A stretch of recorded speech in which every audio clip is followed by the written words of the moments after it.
Assalamualaikum anak-anak, selamat pagi.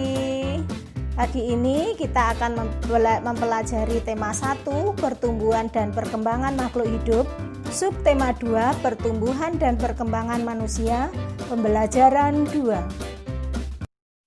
Anak-anak, apakah kamu masih ingat dengan tugas mewawancara orang tua pada pertemuan sebelumnya?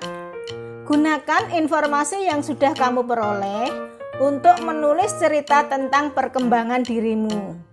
Jadi tugasmu adalah menulis cerita tentang perkembangan dirimu dari masih bayi hingga saat ini berdasarkan informasi yang sudah kamu peroleh dari orang tua. Tulislah di buku tugas. Bagaimana perasaanmu setelah mendengar informasi tentang perkembanganmu?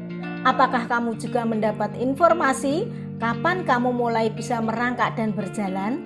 Lihat seperti gambar itu, ada anak merangkak dan berjalan. Bagaimana dengan kalian? Kemudian perhatikan gambar di bawahnya. Itu ada perlombaan adu kecepatan berjalan merangkak dan berlari dengan teman-temanmu.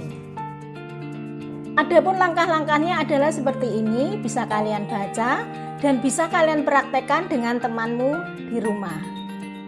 Selain tinggi dan berat badan, setiap orang juga memiliki kekuatan yang berbeda.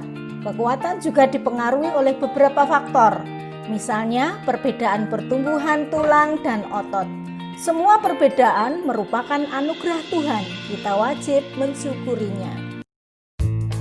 Menghargai perbedaan. Perubahan tinggi dan berat badan manusia berbeda-beda. Kekuatan manusia juga berbeda-beda. Perubahan tinggi dan berat badan serta kekuatan adalah contoh pertumbuhan dan perkembangan manusia.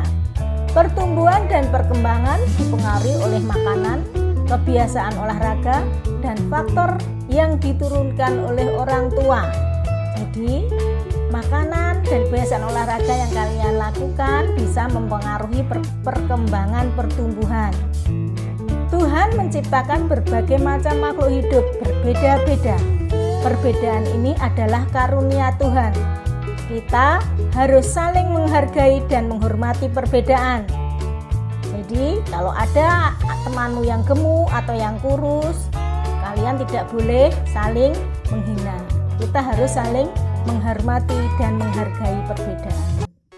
Perhatikan beberapa gambar di bawah ini. Kemudian tuliskan sikap yang akan kamu lakukan jika melihat beberapa hal sebagai berikut. Ceritakan pendapatmu mengenai gambar tersebut di depan teman-temanmu. Sikap saling menghormati antar sesama termasuk pengamalan sila kedua Pancasila. Sila kedua berbunyi kemanusiaan yang adil dan beradab. Simbol sila kedua Pancasila adalah rantai. Lambang ini menunjukkan bahwa bangsa Indonesia sangat menjunjung tinggi nilai-nilai kemanusiaan, saling menghormati, saling menyayangi, dan juga memperlakukan manusia lainnya dengan baik. Jadi, kalian sesama teman satu kelas harus saling menghormati, saling menyayangi. Tidak boleh saling menghina, saling mengejek, saling membedakan teman. Jadi, kalian satu kelas harus saling menghormati dan saling menyayangi. Semua teman sama, tidak boleh membeda-bedakan, tidak boleh bertengkar, tidak boleh saling menghina. Jadi, sikap kalian juga harus mencerminkan sila kedua kemanusiaan yang adil dan beradab.